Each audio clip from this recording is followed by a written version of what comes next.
Bonjour mes chers amis, ça y est, on y arrive, on est presque arrivé à ce grand jour, ce fameux jour de Lag Baomer.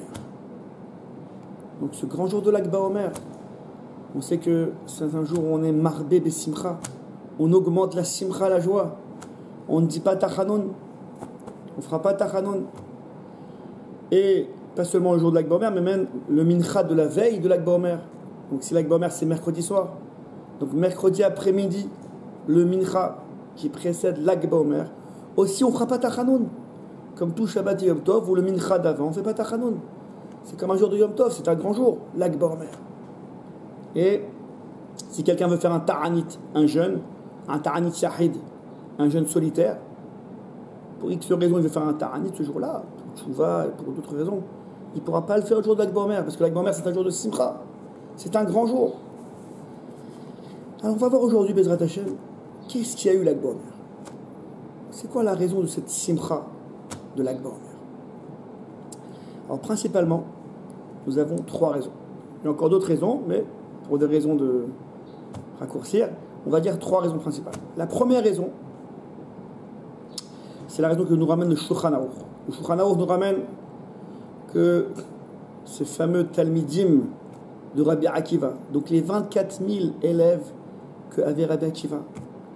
La Gemara dans Yevamot nous raconte que Mishum, Shelona Agu Kavod, Zelazé, ils ont manqué de respect un envers l'autre. Donc ils sont tous morts pendant cette période, entre Pessah et Shavuot. Alors bon, maintenant c'est pas le sujet, comment c'est possible, ils étaient géants dans la Torah, on a affaire à des Tanaïm, des élèves de Rabbi Akiva, ils manquent de respect. Évidemment, c'est pas à prendre au simple sens. À leur niveau, c'était quelque chose de très très fin, qu'on ne peut pas nous discerner. Mais en tout cas, la Gemara nous raconte ça pour que voilà, sache que le manque de respect, chacun à son niveau, ça peut entraîner des choses graves. Et surtout à cette période du Homer, comme on a expliqué la première fois, que la période du Homer, c'est une longue période où on doit se préparer à Shavuot, se préparer notamment au domaine de Ben Adam Lachavero, envers son prochain. Parce qu'il y a le Limud Torah, comment étudier la Torah, de quelle manière étudier la Torah, et il faut être un réceptacle, un récipient qui puisse contenir cette Torah. Et ce récipient, ce sont les mitot tovot, les bonnes midot. Donc pendant le Homer, on travaille sur les mitot tovot. Donc pendant le Homer, un manque de respect envers du prochain, c'est très très grave. Donc la Gemara nous dit que les 24 000 Talmidim sont morts entre Pessah et Shavuot. Le Shulchan Aruch nous ramène que, en fait, la Gemara parle de manière générale entre Pessah et Shavuot, mais en fait, ils se sont arrêtés de mourir. Donc l'épidémie s'est arrêtée à Lag Baomer. Paskou Milamut. Ils sont arrêtés de mourir Lag Baomer. Donc Lag Baomer, c'est un jour de joie, première raison, puisque c'est Talmidim de Rabbi Akiva, une grande épidémie. Je ne sais pas si vous imaginez, 24 000 élèves, 24 000 Rabbanim, 24 000 Tanaïm, ils remplissaient le monde de Torah. Et ils sont morts pendant une période, et cette période se termine à Lag Baomer. Donc Lag Baomer, c'est un jour de joie. C'est pour ça qu'on ne dit pas Tachanoun et on est marbé Besimcha. Sur ça, il y en a qui posent la question, mais ils sont morts à Lag Baomer, ben, c'est normal. En tout, il y en a 24 000. Ben, les 24 000, ils sont morts. C'est tombé Lag Baomer, ça aurait pu tomber un autre jour. Qu'est-ce qu'il y a de spécial? Ils sont tous morts finalement. Il n'y a pas eu de restriction, moins de morts, pour dire que c'est un jour de joie. Le nombre de morts qu'il fallait mourir, ben, ils sont morts. Le Gaon Nevinal répond à cette question. Nous dit le Gaon, le Gras, qu'en fait, c'est pas vrai. Lorsqu'un jour tombe, précisément, une épidémie s'arrête à un jour précis, un décret, il y a une zéra dans le ciel, un décret, et il s'arrête à ce jour, c'est pas par hasard qu'il s'arrête pas ce jour, parce que ce jour, c'est un grand jour. Ça montre sur le jour que c'est un grand jour. Il donne l'exemple de Tou B'Av. Vous savez, le 15 Av, aussi le 15 Av, c'est aussi un jour de Simcha. On nous raconte que c'est un jour de grande Simcha dans le cas d'Israël. Pourquoi? Parce qu'il y avait une épidémie, il y avait donc le décret à l'époque des bénis Israël dans le désert avec Moshe Rabbeinu, à cause de la faute des Meraglim, la faute des explorateurs. Ils ont fait la Shonara sur le cas d'Israël, etc. Donc il y a une xéra que pendant 40 ans, ils devaient mourir. Donc toutes les personnes qui étaient dans le Midbar, de 20 à 60 ans, devaient mourir pendant ces 40 ans dans le désert. Et vu que ce décret s'est arrêté le 15 Av, le 15 Av de la 40e année, donc la dernière année dans le désert, le 15 Av, ça y est, ce décret s'est arrêté, alors c'est devenu un jour de joie. Il y a plusieurs raisons à Tou B'Av, mais une des raisons de Tou B'Av du 15 Av, c'est l'arrêt du décret de Mété Midbar, des morts du désert. Donc tu regardes, voilà, là aussi ils sont tous morts. Il n'y a pas eu de. Il n'y a rien de spécial, mais c'est tombé le 15 Av, c'est vrai. On voit que le jour où s'arrête le décret, ça montre sur la grandeur de ce jour. Donc, première raison, vu que s'est arrêté le décret, l'épidémie de la mort des 24 000 élèves de Rabbi Akiva, donc ça nous prouve que ce jour-là, c'est un grand jour. Une deuxième raison, et ça c'est la raison qui est très très connue, c'est la Iloula de Rabbi Shimon Bar Yochai. Ce Rabbi Shimon, cet homme, ce Tana géant, Tana Eloki on l'appelle, ce Tana divin, géant, qui a dévoilé les secrets du Zohar. Le Zohar, c'est la partie Nista, la partie cachée de la Torah. Il y a la partie dévoilée, le Niglé, la Gemara, le Chumash. Et c'est rempli, et c'est une mer qui ne finit pas. Et sur cette mer-là, cette immensité qu'on a devant nous, on a derrière ça, en fait, la Torah qui est cachée.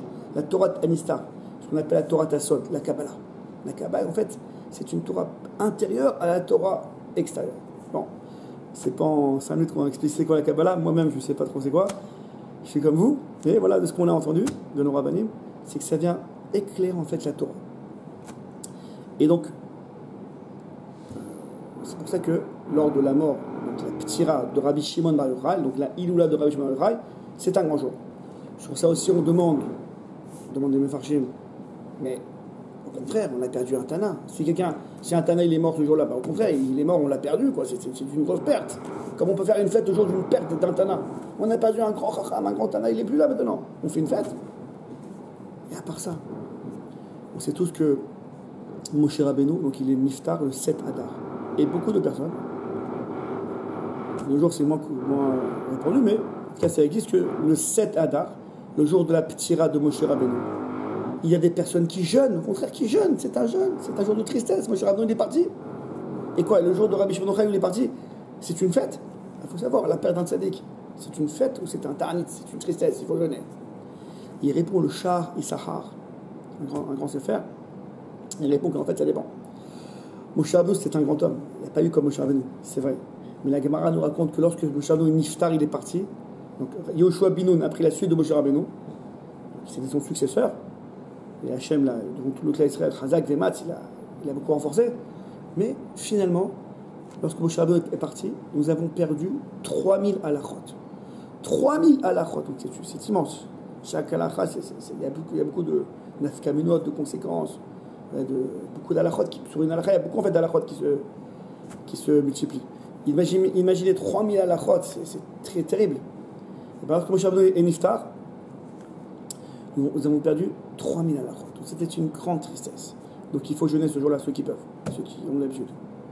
Mais au contraire, et Rabbi Shimon Yochai nous dit le Zohar, c'est ce jour-là, le jour de sa ptira, le jour de sa mort, c'est ce jour-là qu'il a mis par écrit donc le Zohar. Il y a Hydra Zuta, Hydra Rabba. Il a mis par écrit et c'est là que le Zohar a commencé à se répandre dans le clan d'Israël. Donc le jour de sa mort, en fait, c'est un grand jour parce que c'est le jour où le Zohar est apparu dans le monde.